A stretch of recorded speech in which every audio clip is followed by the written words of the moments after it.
r/ask Reddit. What are some of the worst business practices you've seen?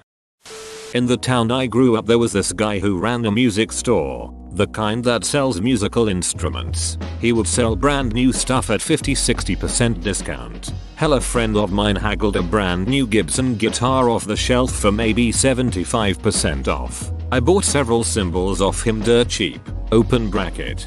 For you drummers out there, Sabian AA, not crap.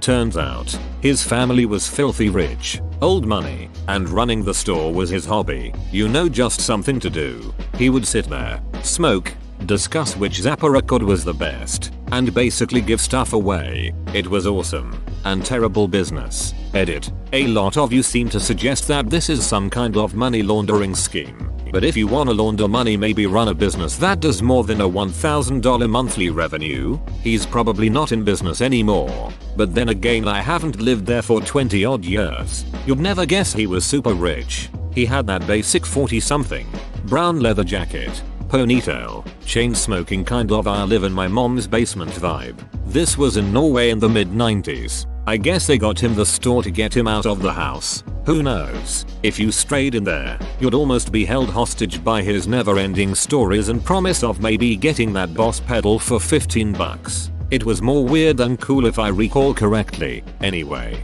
sometimes weird is cool, and I still have one of the cymbals. Honestly, that sounds like a glorious way to live if you're rich as duck and don't care. Maybe it's not that he don't care. Could legit love music, would be happy to give the stuff away for free if people would use the music gear. By charging half, he's making sure people are serious. So this store put a massive discount on weighted blankets. They were originally selling for $150, but were now being offered for $39.99. The catch? You'd need to sign up for free as a VIP member online. Okay, no harm done. So I signed up and bought a blanket, and so did thousands of other people. The store cancelled our orders and refunded our money, claiming that they weren't able to fulfill our orders. And now they had a couple thousand more new names on their mailing list. And sure enough, marketing emails came pouring through. I unsubscribed once but still had emails coming in. Duck you Spotlight, Australia. Spotlight posted my wife vouchers that were only able to be used in store. Their store was click and collect, or delivery only during the height of the pandemic. Spotlight refused to allow them to be used in store, and refused to extend the offer end date. Spotlight sent a lot of these to VIP customers in Victoria. So rude. This is probably one of the worst things I read out here. It's so low and unprofessional. It's ridiculous. I use the term business loosely, but I once did graduate research with a professor who was in the process of trying to get a major auto manufacturer to invest in our lab. They liked us, but wanted an example of some of our work. So rather than directing them to some publications of ours, my professor gave them a zip file containing all of our recent unpublished research, including the basis for a patent application. My professor was shocked when they just kept it. What a moron. IDK, how you get to that point in life not knowing that car companies play dirty. That's why he's in academia and not in business. Any company service that allows you to sign up using the internet with minimal verification but requires you to either produce it, bills, proof of address, or show up in person to cancel that service. If I can set it up via the internet, I should be able to cancel using the internet too. You mean Planet Fitness? Yes, I moved to a whole new state and they refused to let me cancel or go into a location in the new state to cancel because it wasn't my home gym or whatever they call it. I hate them. I heard this one from a friend. She worked at a dog kenneling business that would tour prospective clients through the front of the building and show off how each dog would get its own indoor/outdoor run area and specialized attention, etc. Then when Thanksgiving and Christmas came and they got more bookings than they could accommodate, they set up cages and stacked kennels in a back room and people were paying big dollars thinking that their dogs were in a nice roomy pen while the business crammed as many dogs as they could into these basic cages. It was shameful.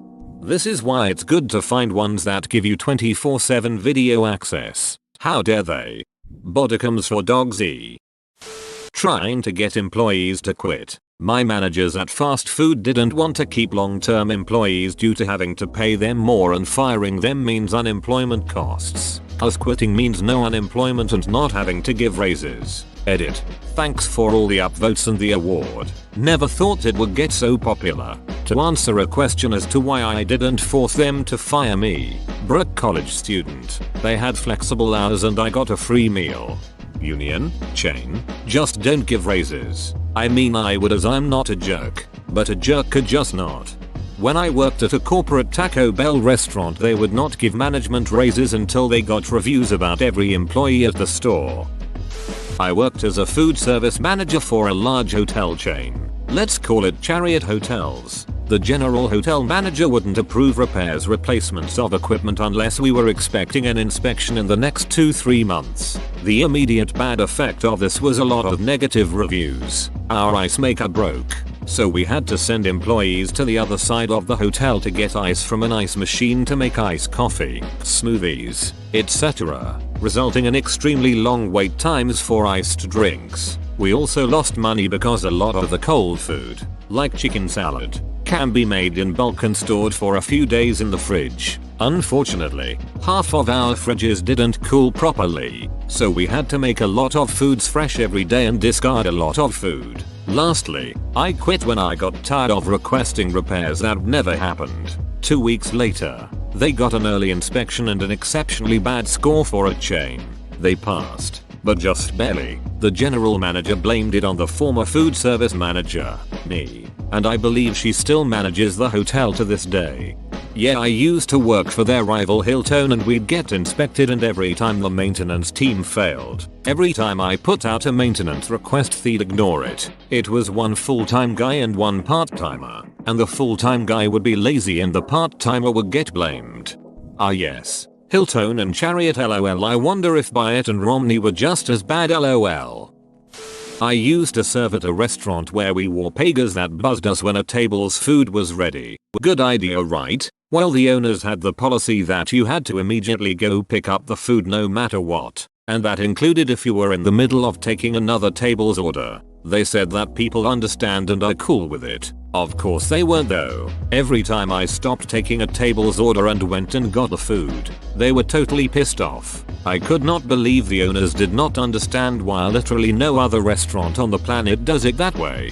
I can't imagine that anyone was understanding or cool with it. No, everyone hated it. I actually got fired because I stopped following the policy and kept taking orders no matter what. I worked for a big car rental company in the returns department. They would push us to find and charge customers for any new damage on their cars by awarding bonuses on top of our monthly salary. We were given mirrors to look for scratches under the cars where customers would normally not have checked before they rented the car, often leading to heated arguments over if it really was their fault or not. The company did not care either way and made us charge their insurance deposit if they refused to pay. The daily verbal abuse and stress from being sandwiched between my managers and angry customers has definitely left a mark on my mental health, and I will probably never work in the traveling industry again. I sort of felt this. The Hanks for confirming. I once rented a Porsche for a weekend. Literally drove to my girlfriend's. 50 miles. Stayed the weekend. Drove back again. Car was still immaculate. Dropped it off. Nothing said. 2 months later get a charge on my card for £1,000. So I call them up. They say the windscreen was chipped and needed to be completely replaced. The windscreen was fine. So argue this with them and call up my credit card. Get them to put a hold on that charge. Tell the car company. Get me some proof. Time goes by. Nothing. I call them back. They say they still waiting.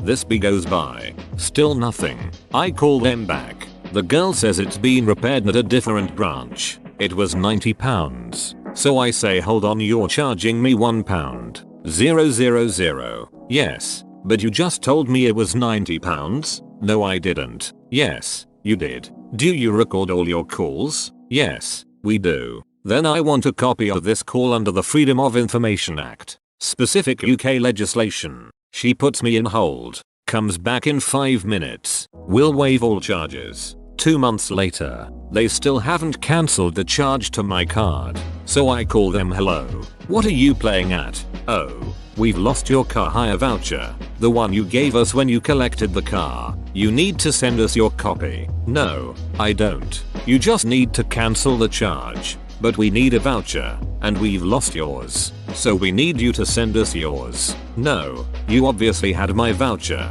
because you handed the cars over to me. If you've lost, that's your fault, and your problem. You cancel the charge immediately, and go looking for this lost voucher in your own time. Charge cancelled. So, how many other people do they try this with? And how many just pay? This is sadly very common amongst car rentals. My best and most sincere advice for everyone that is going to rent a car is to not rent from the companies that advertise the lowest prices. They are more likely to screw you over for stuff like this. Instead, settle for the more expensive and established companies, as they care more about their customer ratings other than small dents and scratches. And no matter what, get the best insurance you can get. Edit. Also document the car's condition before you drive off with photos. I briefly worked at a FedEx shipping center. The first hour of orientation was basically, if you even think the word union will end your ducking bloodline. First job ever was at Walmart. They too had an anti-unionizing video during orientation, to the tune of "Organizers just want to take your money." Sam's Club, being an offshoot of Walmart, has the same video. It was no kidding the first and only thing they really cared about showing us. The rest of the training didn't really matter. My wisdom tooth operation was ducked up, which they under-anesthetized me for. So I went back 2 days later. They admitted their fault and that they would fix it there and then, but it would cost me equivalent $500. I said, no way. This is your screw up. They eventually agreed. I took the woozy pill they gave me, as it was gonna be big work in there. Operation went as planned, and while I was not even with it, they charged me the money, then booted me out onto the street. I was almost hit by a bus as I had no awareness of anything. Found it all out later on from a friend who happened to be passing and saw me playing with cars on a dual lane road, and B, an acquaintance in the waiting room who had watched me pay. Ironically, I was there due to their daughter's recommendation. Reminds of when my nana got work done at Aspen Dental. She was told her insurance covered it. Well, weeks go by and she gets a bill from the dental place. They said the insurance didn't cover it, so she had to pay, which she did. A week later, her insurance contacts her asking if she was going to pay. Why did she ask them to pay? Turns out that the dental place was lying and trying to double bill everyone.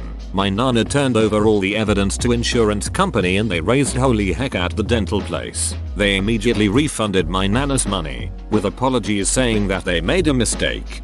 I've heard so many horror stories about Aspen Dental. Major banks sorting your transactions when you have a low balance in such a way to maximize overdraft fees. Honestly, overdraft fees in general. Many banks will charge you an overdraft and deny the transaction, because apparently it costs them $35 to deny a transaction.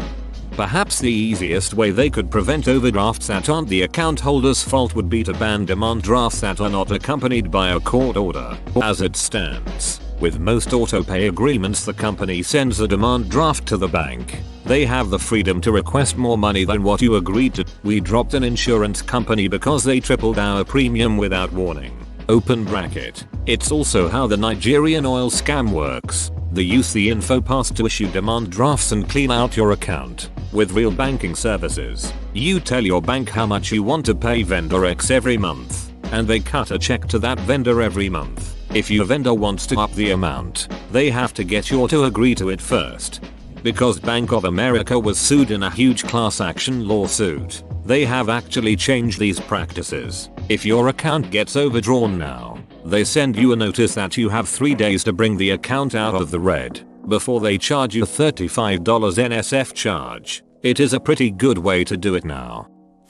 My local Subway and their perpetual stew of meatballs. Every day they make meatballs to be used on their meatball marinara sandwich, but every day they never use all of them, so they put the leftover ones into the refrigerator to be used the next day. This is fine. You can get away with it since it's held in appropriate temperatures during the day and kept refrigerated overnight. The problem comes after they make more. Instead of keeping the old and new batch of meatballs separate, they cook off new meatballs and just add them to the old meatball container. So technically there could be one meatball floating around in there that is months old before it finally gets scooped up and placed on a sandwich.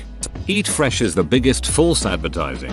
It's good advice. Notice they don't say eat fresh at Subway. Hostility towards raises. Rewarding your existing employees is almost always cheaper than hiring new. I've had a manager that scoffed at a single 3% raise for someone who had no raise for 5 years. Good luck hiring a new person with that experience and for less money. There's a reason why job hopping gets you more money, and it's not because hiring new is cheaper. Same. Company changed owners and suddenly did an about face on raises and promotions. My manager straight up lied to my face and doubled down when called out on it. My husband is an EMT. He got a job offer that paid him $6 more per hour and his boss told him not to take the offer because he will give him the upcoming promotion when the senior EMT quits. So my husband did what he said. He didn't take the job offer and waited for the promotion. Then he found out someone else got it and he obviously asked his boss WTF happened. His boss said it wasn't guaranteed. He was just putting his name in the hat with a good word to the senior boss, which obviously wasn't true, but there was nothing my husband can do about it legally, at all state. So my husband got his paramedic license and now he's going to get even more money. Just gave his 2 weeks notice. Not as bad as some of the practices in this post, but a local coffee shop owner near me pressures customers into bringing their own cups. Normally I wouldn't mind this as hey, we all got to do our part to save the environment. Thing is, the owner doesn't do IT for the environment, he does it because he doesn't want to buy takeaway coffee cups. I heard him argue with another customer one day telling her he's sick of her using his cups rather than her own. The whole thing came off so cheap and tacky. I stopped going there for coffee. If the owner is upset about buying 5C cups, he's probably cutting corners in other places too.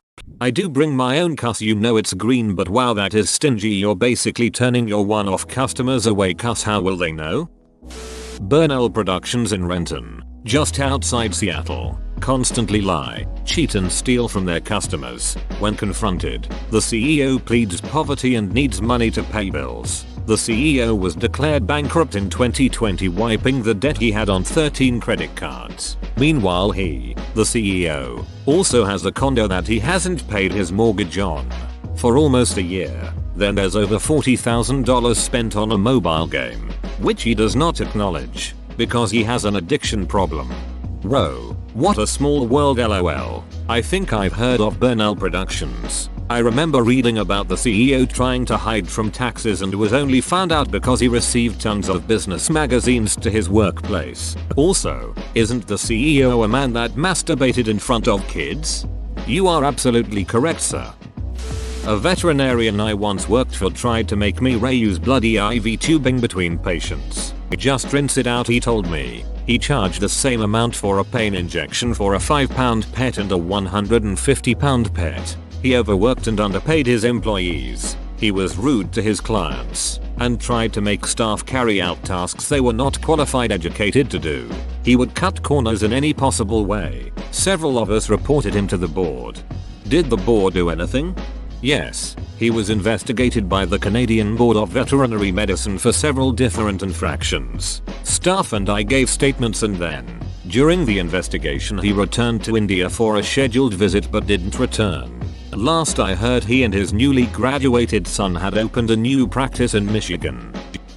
People who sell weed. You text them, ask if they have weed. They say yes. You ask them to meet you or if you can go to them and buy some. They say yes. You ask where or when, etc. They don't reply and you don't hear from them again for a few days.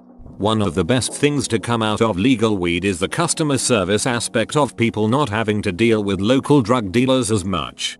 A dispensary should have abide the old way theme where they bag up your weed for you, take your payment, and then as you leave they go, you don't wanna hang out, and then awkwardly guilt you until you pull out the weed you just bought and smoke it with the guy who just sold it to you.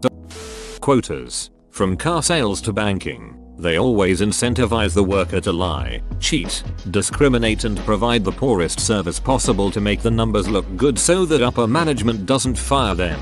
If you do your job perfectly but don't try to cheat the numbers, then you look like you're underperforming compared to the ones that do, creating a feedback loop ensuring that everyone who wants to have a job cheats. I had this exact conversation with one of my former supervisors today. I still work for the same company but in a different department, and I was telling him how nothing ever really gets done right because to make your numbers, you are forced to take the shortcut instead of doing it right. To my surprise, he responded that all numbers do is make shit employees look awesome and good employees look bad. Unfortunately, we work for a huge company, and no one gives a shit what we think. Relative of mine is a dentist. He worked briefly for a large clinic and was disgusted at the quotas the dentists had to meet, performing unnecessary work to do so. There ought to be a law category, free trials that require a credit card, and which do not auto-expire. Ridiculous. It's a transparent bait and switch. If you don't think they will buy it for the advertised price after a free trial, then maybe try something more honest, like metered service. Editing to add, a lot of people are posting helpful tips on avoiding this. I appreciate it, but the fact that these workarounds even exist on such a large scale just provides further proof that it shouldn't be a thing in the first place. As for me, I don't sign up for free trials that require a credit card, but many young people who didn't get financial education, people who aren't native speakers, and frankly folks who aren't the sharpest tools in the shed fall for it, and that's not okay in my book. I didn't sign up for a free Sirius radio trial because it required me to enter my credit card information. No thanks, I'm more than happy with my premium Spotify instead.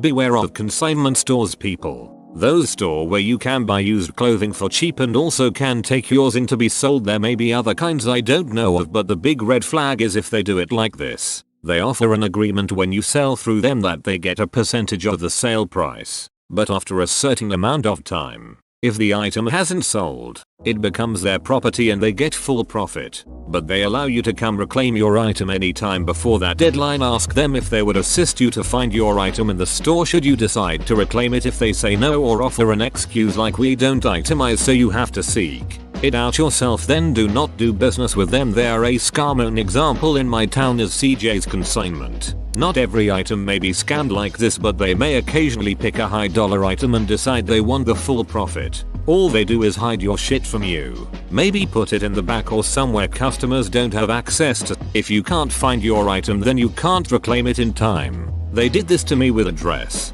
Kind of hard to miss a big ass gown amongst shirts and pants. And then after my deadline, my dress magically reappears, now property of CJ's. Even former employees started sharing stories online of how they would hide people's shoes or bags or whatever so they couldn't claim them before the deadline. Only trust a consignment store that will help you reclaim your item. Or better yet, don't do business with any that have deadlines like that, if such a thing exists. I dealt with one that offered the option of giving the leftovers to charity. I liked that option. I don't know if this counts because I didn't actually work there, but I went for a job interview at one of those cheapy party $2 stores, and the interview questions were insane. Among other things, the interviewer asked if I was Irish. I have a very Irish last name, and what my religion was, specifically whether I was Catholic. He then also asked, well, do you report laws being broken? Sometimes during busy season you may not get your breaks and will need to stay an extra hour or so without pay, but you'll have to do it because we're a family here. Are you a very sensitive person? Often I find that women can be more sensitive and easily offended by things. You're not like that, are you? Are you easily upset by yelling and tone? When things are stressful there can be some yelling, can be a bit harsh. Can you deal with that without getting needlessly offended? What's your confidence level from 1-10? We don't want arrogant people or people who think they know better. When is a time that you've done something for work which you've morally disagreed with? He also said that he wouldn't actually hire me for a permanent part-time role. Instead he would hire me for a fixed 3-month period where he would be watching me constantly, and if I wasn't dedicated enough to the company I wouldn't get hired again. Essentially, an excuse to fire me if I don't stay an hour overtime without pay and I actually take my legal breaks. Needless to say, I did not take the job, and I am considering reporting them to the legal department of my university. Whoa, you made it to the end? You're a ducking beast. I'll cut you a deal. Smash like and subscribe for more curated content, bruh. It's free and that's a great price.